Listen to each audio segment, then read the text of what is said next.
Allahu Akbar, Allahu Akbar. Bismillahirrahmanirrahim. Assalamualaikum warahmatullahi wabarakatuh. Alhamdulillahirabbil alamin. Bapak Ibu, pada kesempatan yang baik ini kita dapat berjumpa kembali dalam membahas soal-soal latihan tes kompetensi bidang pendidikan guru agama Islam. Dan pada kesempatan yang baik ini pula kita nanti akan latihan kembali tes kompetensi bidang pendidikan guru agama Islam. Soal ini kami susun berdasarkan informasi-informasi FR dari teman-teman yang sudah melaksanakan tes P3K, dan mudah-mudahan soal ini nanti ada yang keluar Bapak Ibu ya, mudah-mudahan saja. Dan bagi Bapak Ibu yang sudah melaksanakan tes, hasilnya kita serahkan kepada Allah Subhanahu wa taala. Walaupun untuk PG, untuk PAI terlalu tinggi, mudah-mudahan nanti kita berdoa saja kepada Allah Subhanahu wa taala Bapak Ibu, agar nanti ada perubahan ataupun ada afirmasi untuk passing grade ini. Dan bagi Bapak Ibu yang belum melaksanakan tes atau akan segera melaksanakan tes, mudah-mudahan diberi kelancaran oleh Allah Subhanahu wa taala. Tetap selalu berdoa, beramal, dan tentu saja harus tawakal Bapak Ibu ya.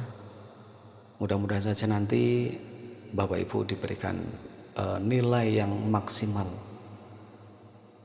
Bagi kawan-kawan yang baru bergabung, silahkan untuk menyimak video-video yang sudah kita berikan pada channel ini. Mudah-mudahan saja ada manfaatnya untuk Bapak Ibu semuanya. Baik Bapak Ibu, kita langsung ke soal nomor 1. Sebelum kita ke pembahasan soal nomor 1, seperti biasa Bapak Ibu, kita buka dengan bacaan basmalah terlebih dahulu. Bismillahirrahmanirrahim. Kita langsung ke soal nomor 1. Takdir yang terjadi pada manusia dan tidak dapat diusahakan atau tidak dapat ditawar-tawar lagi oleh manusia disebut takdir. A. Mubram, B. Mu'allaq, C. Mutlak, D. Mu'annas, dan E. Mabrur. Silahkan tebak Bapak Ibu. 5, 4, 3, 2, 1. Untuk jawaban yang tepat nomor 1 adalah A Bapak Ibu, yaitu takdir mubram.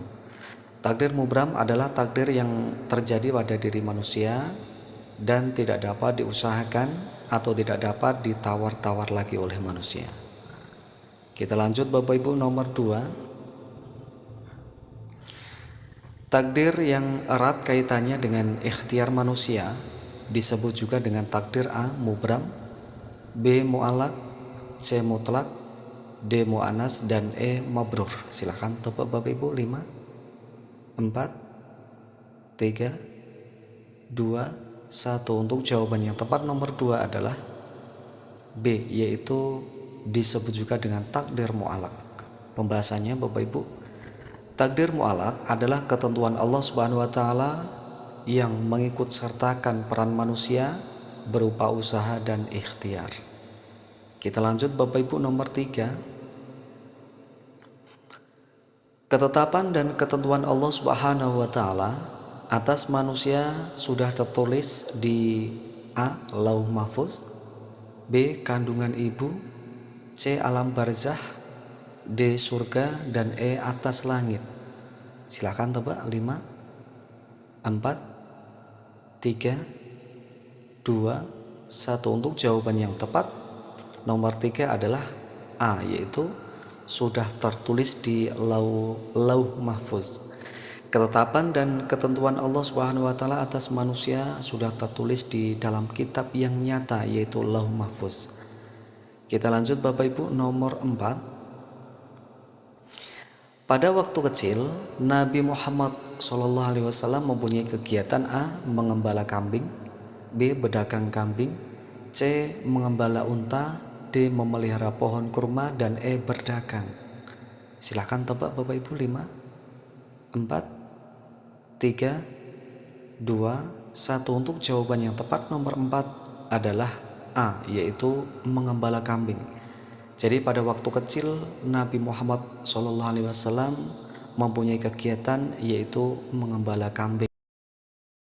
Kita lanjut Bapak Ibu, nomor 5. Tanda-tanda kenabian yang terlihat oleh pendeta Nasrani ketika Nabi Muhammad ikut perjalanan berdagang ke Syrian bersama pamannya adalah A. Sepanjang perjalanan di gurun mereka dinaungi awan. B. Selama perjalanan rombongan Nabi tidak kehausan. C.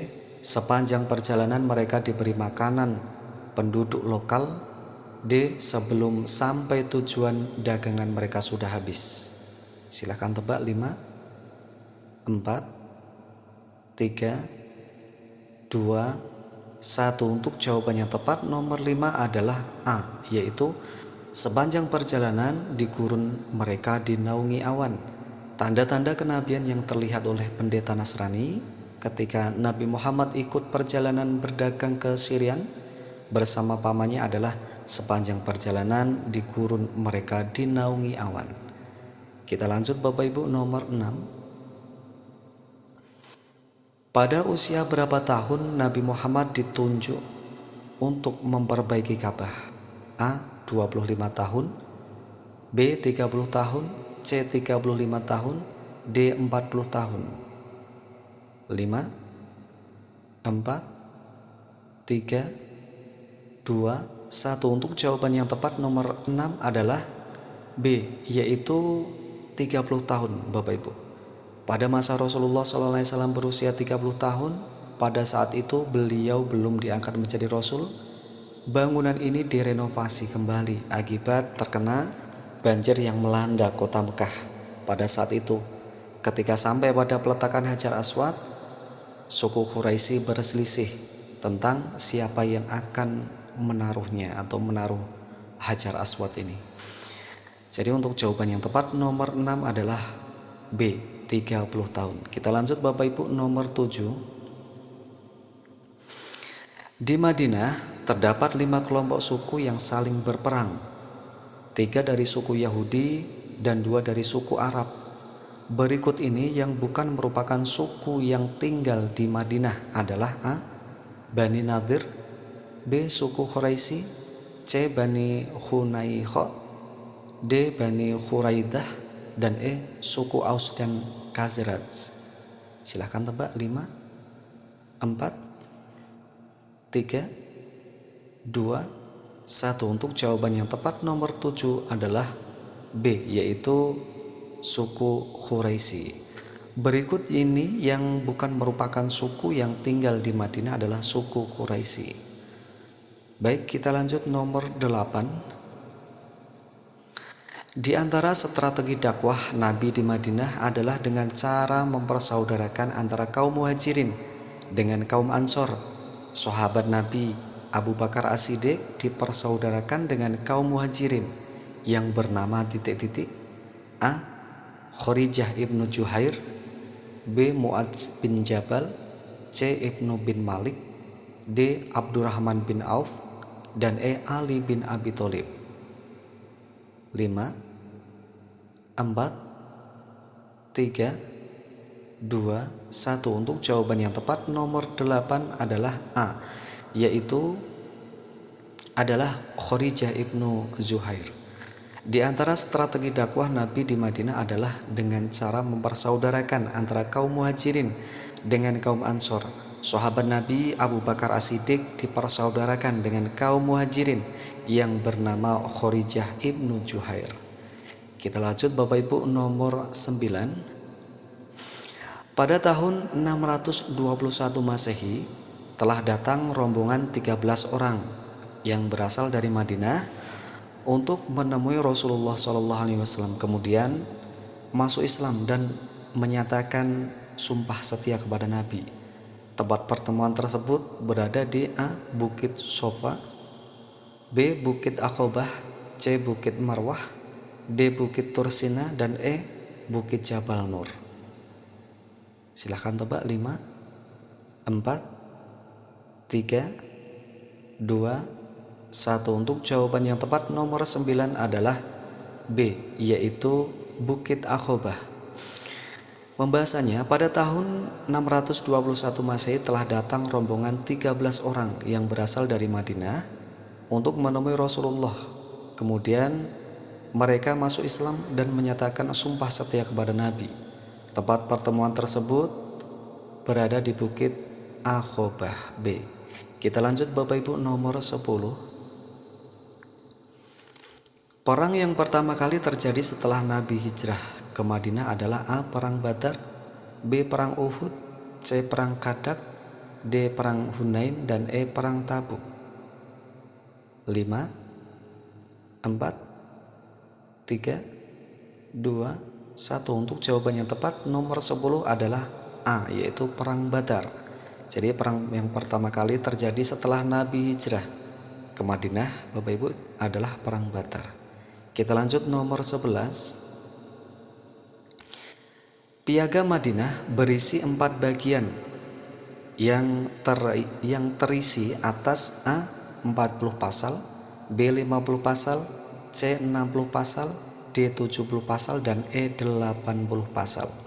Piagam Madinah berisi 4 bagian yang terisi atas ... 5, 4, 3, 2, 1. Untuk jawaban yang tepat nomor 11 adalah D, yaitu 70 pasal, Bapak Ibu. Poin pokok tambahan itu terdapat pada bagian pertama Piagam Madinah yang dalam perkembangannya terdiri atas 4 bagian yang berisi 70 pasal. Karena tidak ditulis pada waktu yang bersamaan antara pasal pada satu bagian dan bagian yang lain, terdapat pengulangan dan penjelasan lebih lanjut terhadap poin yang sudah ada pada bagian yang lebih dahulu. Referensi Umroh.com Tak Piagam Madinah.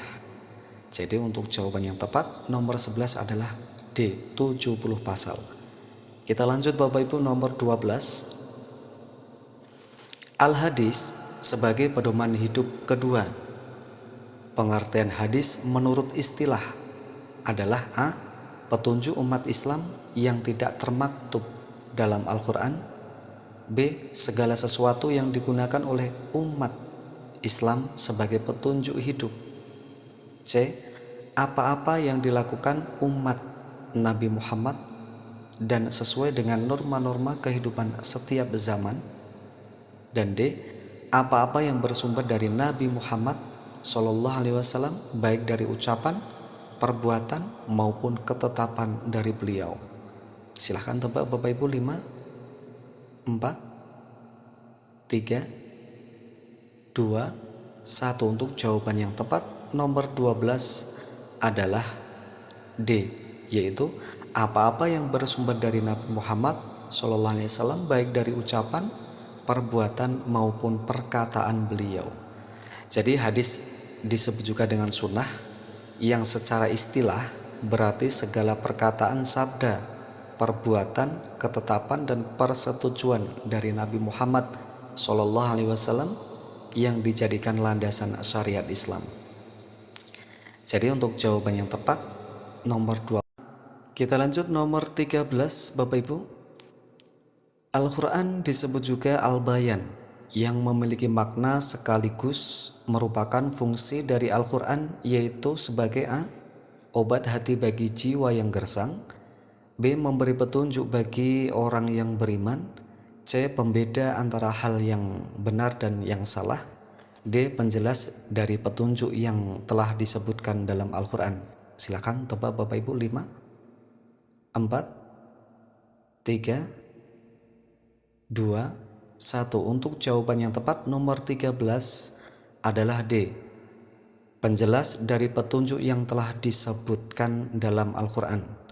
Jadi Bapak Ibu, Al-Quran disebut juga Al-Bayan, yang memiliki makna sekaligus merupakan fungsi dari Al-Quran, yaitu sebagai penjelas dari petunjuk yang telah disebutkan dalam Al-Quran.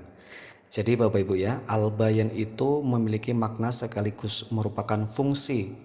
Jadi fungsi Al-Bayan adalah penjelas dari petunjuk yang telah disebutkan dalam Al-Quran. Kita lanjut Bapak Ibu, nomor 14 Bapak Ibu.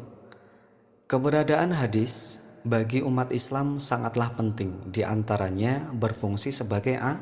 penentram jiwa, B. pelengkap Al-Quran, C. sumber hukum kedua, D. pembanding hukum. Silahkan tebak. 5, 4, 3, 2, 1. Untuk jawaban yang tepat nomor 14 adalah B, yaitu pelengkap Al-Quran. Jadi jika Al-Quran adalah sumber hukum Islam pertama, maka hadis merupakan sumber kedua setelah Al-Quran. Kedua terkait secara erat dan tidak bisa dipisahkan satu dengan yang lainnya. Keberadaan hadis bagi umat muslim memiliki banyak fungsi. Salah satunya adalah sebagai pemerjelas isi Al-Quran, misal tentang ajaran sholat. Jadi untuk jawaban nomor 14, keberadaan hadis bagi umat Islam sangatlah penting. Di antaranya fungsi hadis sebagai pelengkap dalam Al-Quran, yaitu sebagai pemerjelas isi Al-Quran. Untuk jawaban nomor 14 adalah B, Bapak Ibu. Kita lanjut Bapak Ibu, nomor 15. Saat hati terluka, jiwa bersedih dan batin tertekan, seseorang cenderung akan melakukan hal di luar kendali. Hal tersebut tidak akan terjadi pada seorang yang memahami cara mengfungsikan Al-Quran, sehingga yang akan ia lakukan adalah A. menulis ayat-ayat Al-Quran yang berkaitan dengan rahmat, kemudian membakar dan mencampurkannya dengan minuman. B. membaca ayat-ayat Al-Quran sambil merenungkan maknanya dan merasakan berkomunikasi dengan Allah Subhanahu wa taala. C. menuliskan ayat-ayat Al-Quran kemudian dilipatkan dan dikalungkan di lehernya atau disimpan di sakunya. Dan D. meletakkan Al-Quran kecil di sakunya dan membawanya kemana-mana dan tidak meninggalkannya. Silahkan tebak Bapak Ibu. 5, 4, 3, 2, 1. Untuk jawaban yang tepat nomor 15 adalah B, yaitu hal tersebut tidak akan terjadi pada seseorang yang memahami cara mengfungsikan Al-Quran sehingga ia akan melakukannya. Sehingga apa yang akan dilakukannya Bapak Ibu, yaitu membaca ayat-ayat Al-Quran sambil merenungkan maknanya dan merasakan berkomunikasi dengan Allah Subhanahu wa taala. Jadi untuk jawaban yang tepat adalah B. Kita lanjut Bapak Ibu, nomor 16. Ahmad sangat mencintai Al-Quran. Hal tersebut ditunjukkan dengan A.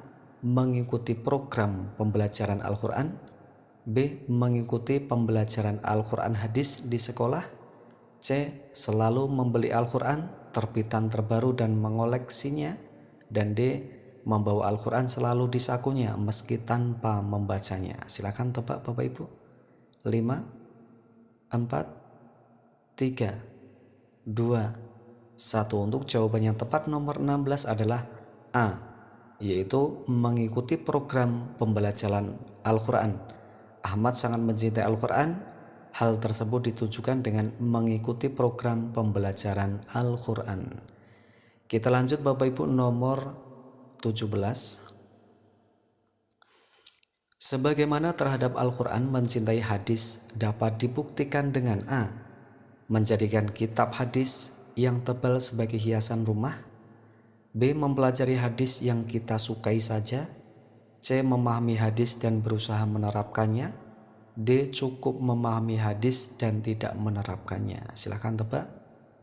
5, 4, 3, 2, 1. Untuk jawaban yang tepat nomor 17 adalah C, yaitu memahami hadis dan berusaha menerapkannya. Kita lanjut Bapak Ibu, nomor 18. Tak jarang Fawaz merasakan beratnya tugas dari sekolah, apalagi dia tidak tinggal serumah dengan orang tuanya. Namun ia sadar bahwa hal tersebut akan terasa ringan jika ia A. mencari contekan teman dalam menyelesaikan, B. tidak usah mengerjakan toh orang tuanya tidak mengetahuinya. C. Tetap bersemangat dan tidak malu kepada orang yang lebih paham. D. Mencari teman yang pandai dan yang mau mengerjakan tugasnya. 5, 4, 3, 2, 1. Untuk jawaban yang tepat nomor 18 adalah C, Bapak Ibu, yaitu tetap bersemangat dan tidak malu kepada yang lebih paham. Kita lanjut Bapak Ibu, nomor 19. Secara bahasa, hadis berarti A. Berita, B. Pengumuman, C. Kabar gembira, D. Informasi, dan E. Berbicara. Secara bahasa. 5, 4, 3, 2, 1. Untuk jawaban nomor 19 adalah E, yaitu berbicara. Jadi secara bahasa hadis berarti cukup jelas, hadis menurut bahasa adalah perkataan, percakapan, dan berbicara. Jadi untuk jawabannya adalah E, yaitu berbicara. Kita lanjut Bapak Ibu, nomor 20. Ucapan yang bersumber dari Nabi Muhammad SAW disebut juga dengan hadis A. Fi'liyah, B. Qauliyah, C. Tahririyah, dan D. Diwaniyah. Silahkan tebak. 5, 4, 3, 2, 1. Untuk jawaban yang tepat nomor 20 adalah B, yaitu qauliyah Bapak Ibu. Pembahasannya, definisi hadis dikategorikan menjadi 3, yaitu perkataan Nabi atau disebut juga dengan qauliyah, perbuatan Nabi disebut juga dengan fi'liyah, dan segala keadaan Nabi atau ahwaliyah. Jadi untuk ucapan yang bersumber dari Nabi Muhammad adalah salah satu kategori qauliyah, yaitu perkataan beliau. Nah, kita lanjut Bapak Ibu, nomor 21. Kedatangan malaikat Jibril kepada Rasulullah SAW atas perintah Allah untuk menanyakan arti iman. Bukankah berarti bahwa malaikat Jibril belum mengetahui makna iman? Namun hal tersebut untuk memberikan perjalanan penting, yaitu arti iman kepada Nabi Muhammad SAW. Penggalan matan hadis yang menjelaskan hal tersebut adalah A. Laisa alaihi amruna, B. An tu'minu billahi wa malaikatihi, C.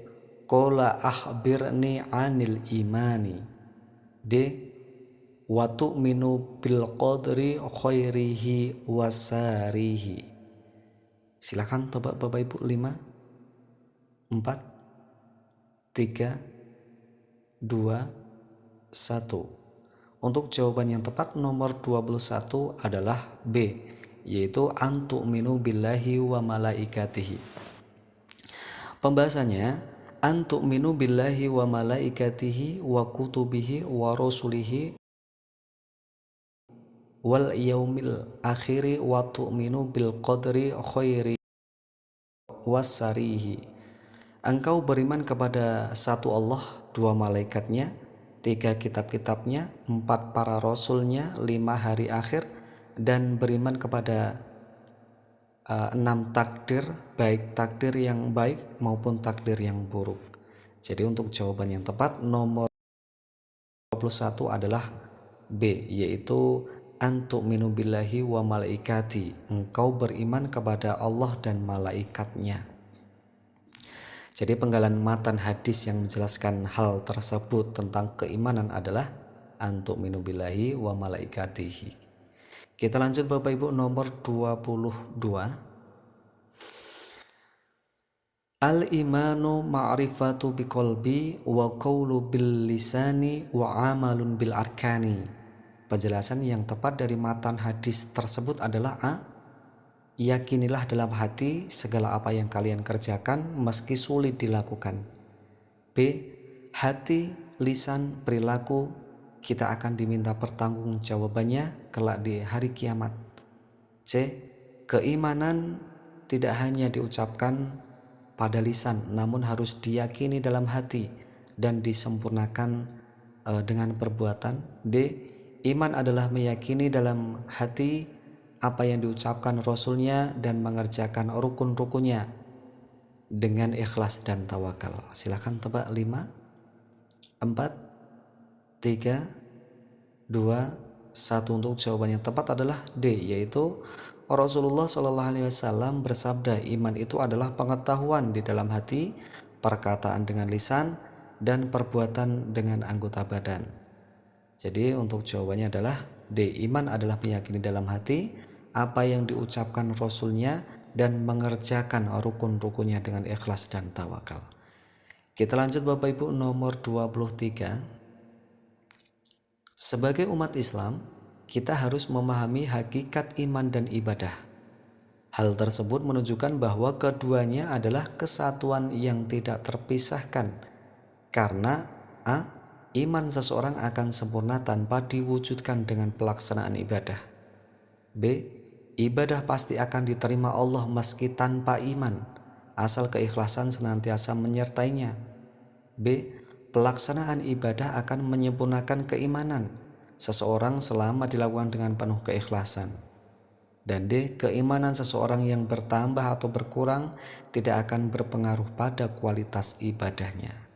Silahkan tebak Bapak Ibu. 5, 4, 3, 2, 1. Untuk jawaban yang tepat nomor 23 adalah C, yaitu pelaksanaan ibadah akan menyempurnakan keimanan seseorang selama dilakukan dengan penuh keikhlasan. Kita lanjut Bapak Ibu, nomor 24. Secara etimologi, tafsir berarti A. Pemindahan atau pengalihan, B. Pengungkapan atau penukilan, C. Ringkasan atau kesimpulan, D. Penjelasan atau penuturan, dan E. Keterangan atau penjelasan. Silahkan tebak Bapak Ibu. 5, 4, 3, 2, 1. Secara etimologi tafsir berarti E, yaitu keterangan atau penjelasan. Secara etimologi tafsir adalah keterangan atau penjelas. Kita lanjut Bapak Ibu, nomor 26. Tafsir adalah ilmu yang membahas tentang Al-Quran Al-Karim dari segi pengertiannya terhadap maksud Allah sesuai dengan kemampuan manusia. Ini merupakan definisi tafsir menurut A. As-Sabuni, B. Az-Zarkasi, C. Mana'ul Hatan, D. As-Suyuti, dan E. Al-Mawardi. Silakan tebak. 5, 4, 3, 2, 1. Untuk jawaban yang tepat nomor 25 adalah A, yaitu adalah As-Sabuni. Tafsir adalah ilmu yang membahas tentang Al-Quran Al-Karim dari segi pengertiannya terhadap maksud Allah sesuai dengan kemampuan manusia. Ini merupakan definisi tafsir menurut As-Sabuni. Kita lanjut Bapak Ibu, nomor 26. Menurut Imam Zarkasi, tafsir adalah ilmu yang membahas tentang A. Al-Quran Al-Karim dari segi pengertiannya terhadap maksud Allah sesuai dengan kemampuan manusia. B. Kitab Allah yang diturunkan kepada Nabi Muhammad dan penjelasan maknanya serta pengambilan hukum dan hikmah-hikmahnya. C. Kitab Allah yang diturunkan secara mutawatir dan membacanya adalah ibadah. D. Al-Quran Al-Karim yang mengandung mukjizat yang diawali dari surat Al-Fatihah dan diakhiri dengan surat An-Nas. Dan E. Kandungan Al-Quran dari segi bacaannya, muatan hukum dan hikmah-hikmahnya. Untuk jawaban yang tepat nomor 26 adalah B, yaitu menurut Imam Zarkasi, tafsir adalah ilmu yang membahas tentang kitab Allah yang diturunkan kepada Nabi Muhammad dan penjelasan maknanya serta pengambilan hukum dan hikmah-hikmahnya. Kita lanjut Bapak Ibu, nomor 27. Pada dasarnya penggunaan dhamir dimaksudkan untuk A. meringkas pernyataan, B. memperjelas pernyataan, C. menegaskan pernyataan, D. menyembunyikan identitas, dan E. menampakkan identitas. Untuk jawaban yang tepat nomor 27 adalah A, yaitu meringkas pernyataan. Jadi untuk jawabannya pada dasarnya penggunaan dhamir dimaksudkan untuk meringkas pernyataan. Kita lanjut Bapak Ibu nomor 28. Dalam penafsiran Al-Quran dengan metode maudhu'i, seorang mufasir A. menafsirkan Al-Quran ayat per ayat, B. menafsirkan Al-Quran sesuai dengan urutan dalam mushaf, C. menafsirkan Al-Quran sesuai dengan urutan turunnya, B. menafsirkan ayat-ayat Al-Quran yang berkaitan dengan tema-tema tertentu, dan E. menafsirkan ayat-ayat Al-Quran yang dengan pendekatan keilmuan modern. Untuk jawaban yang tepat nomor 28 adalah D, yaitu menafsirkan ayat-ayat Al-Quran yang berkaitan dengan tema-tema tertentu. Kita lanjut Bapak Ibu nomor 29.